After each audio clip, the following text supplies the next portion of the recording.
Hello and welcome to another edition of Sharing with My Sons. And today I got a special treat because I got both my sons here with me today. I've got Stefan Hello. and I've got Trevor. Sup? So today, boys, is Father's Day, and so for Father's Day, I thought I'd bring out a treat for you guys and share this with you. So I have something underneath the sheet, and I'd like to reveal it for you. Are you guys ready? Yeah. I think you like this. Oh, that's cool. Oh wow! You know who that is? I think it's Optimus Megatron. Prime. It's obvious that by the shape and function of this is obviously this is- Starscream. Yes, my boys have learned sarcasm. So, this is obviously Optimus Prime. I think every child worth his salt and every grown man my age worth his salt would recognize the Optimus Prime. Now, this probably doesn't look like I think. what? Well, I was gonna say I think I know what it is. Is this like the original one? Well, that's a good observation. Actually, this is not the original Optimus Prime. This is, and I don't know if you remember when I took you boys to that toy store and you saw the original Optimus Prime in the box, and it was like $200 or something. And but I don't know if you noticed, but he has the original one has a gray trailer, and it doesn't have Optimus written on the side here in the sticker. Also, there's this little front piece here that didn't come on the original Optimus. So what this is Generation 2. So when I was a kid in around 1985 is when the original Transformers came out. And of course, Optimus Prime was one of the big Transformers that everybody wanted. My little brother got Optimus Prime, so I got to play with him, and I remember him very fondly. And so then that kind of came and went, and Transformers started to stop being as popular with kids as the 80s progressed into the early 90s.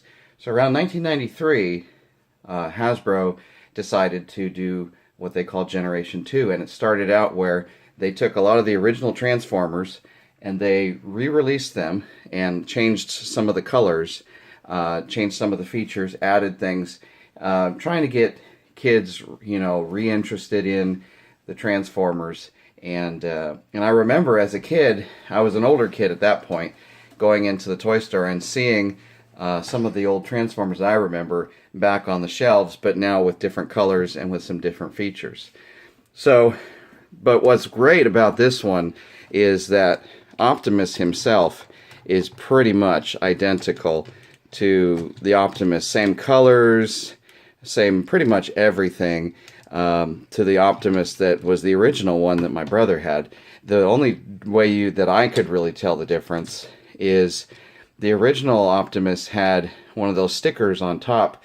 I don't know if you kids have seen the old classic Transformers where there was a sticker that you rubbed and you could see whether it was an Autobot or a Decepticon symbol.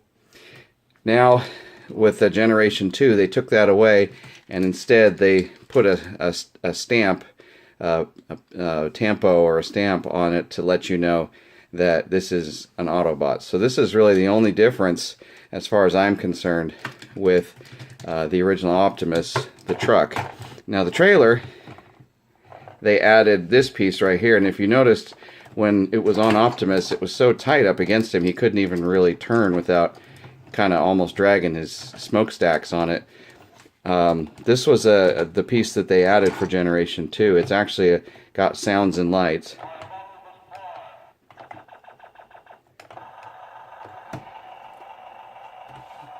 And that's an add-on, and then of course you can actually pull it off. We'll set it aside for now. So this is really what the original Optimus Prime looked like, without, of course, with the gray trailer. So that was added on for Generation 2. So let's go ahead and we can check out. Of course, we'll transform Optimus for you here. And believe me, this is like riding a bicycle for me. I could do this in my sleep because we did this so many times with my brother's Optimus. Little hands. Now, you guys, we enjoyed watching that the Toys That Made Us TV show, right? And you guys remember where they talked about where the Transformer toy line originated from, right? Do you guys remember? Robots. Well, no, actually, GoBots was the competitor. What was the toy line that Takara made that then Hasbro repurposed into the Transformers? Do you remember what it was called? Microman.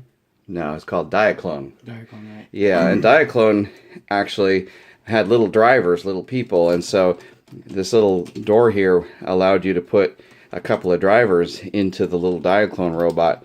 But by the time Hasbro turned it into the Transformers, there was no drivers. They didn't have any of that. And so as a kid, we always, we didn't really know what that was for. We always kind of wondered, and we heard rumors. This was back in the day before internet, but there were rumors on the playground that, oh yeah, there's little drivers for these Transformers, and I never saw one, and it wasn't until I got older that I learned, oh, that's why. So, but let's check out Optimus's trailer. So this is pretty much identical to the trailer. Like I said, it's just that it's in black and it has some different stickers.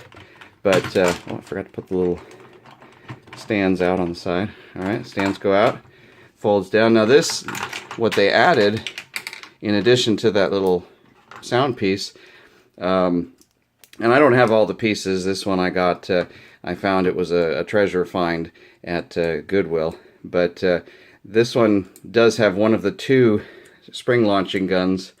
This actually would come with two guns for Optimus, and this has a little spring in it, so it'll shoot it out.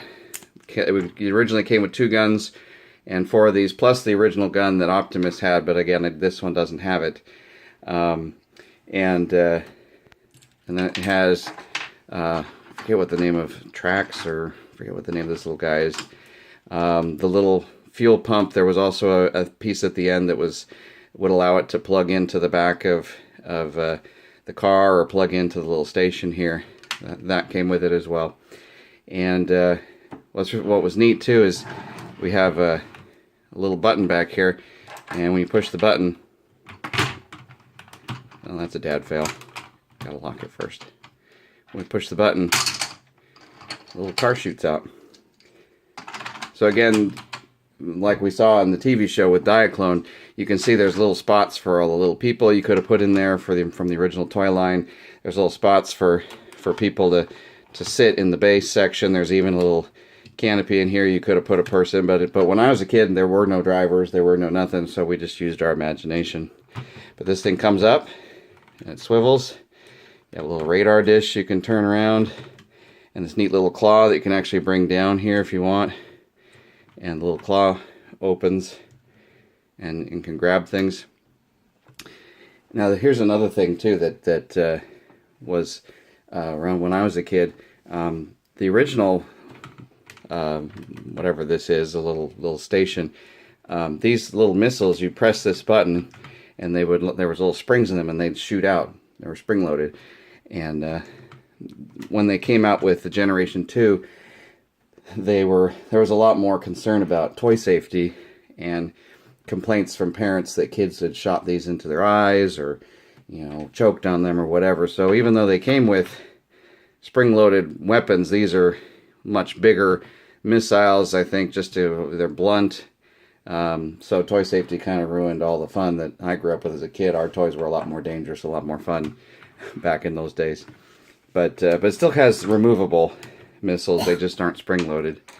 And so yeah, that's Optimus's trailer. Oh yeah, let me show you. So the little thing here, the little sound piece, when you've finished transforming him, actually will snap on or sit on. Yeah, there it goes. It'll actually snap on his back. Well, if Dad wasn't such a spastic person.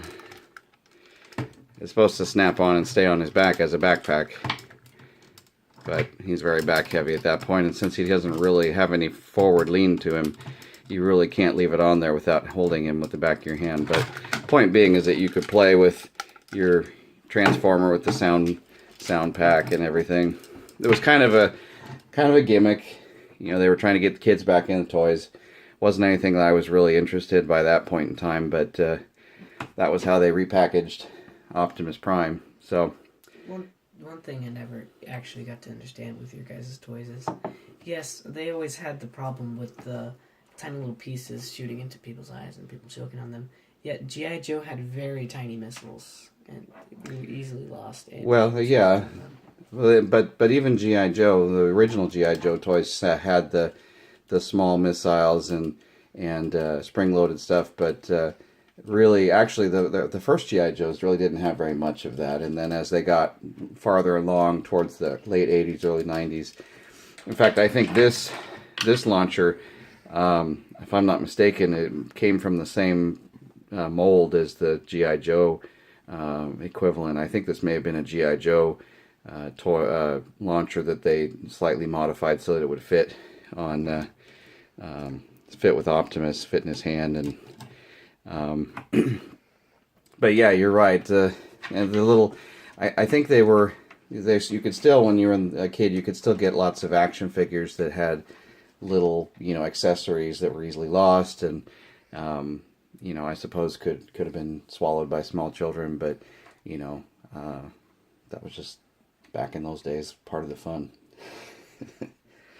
So anyways, that's Optimus Prime Generation 2. And one thing I want to show you too, I didn't even know about this when I was a kid when we were playing with the original Optimus Prime, but this station could even stand straight up. Let me see how I get a little bit higher here. And you could put Optimus right there on the, I don't know if his foot would sit down straight.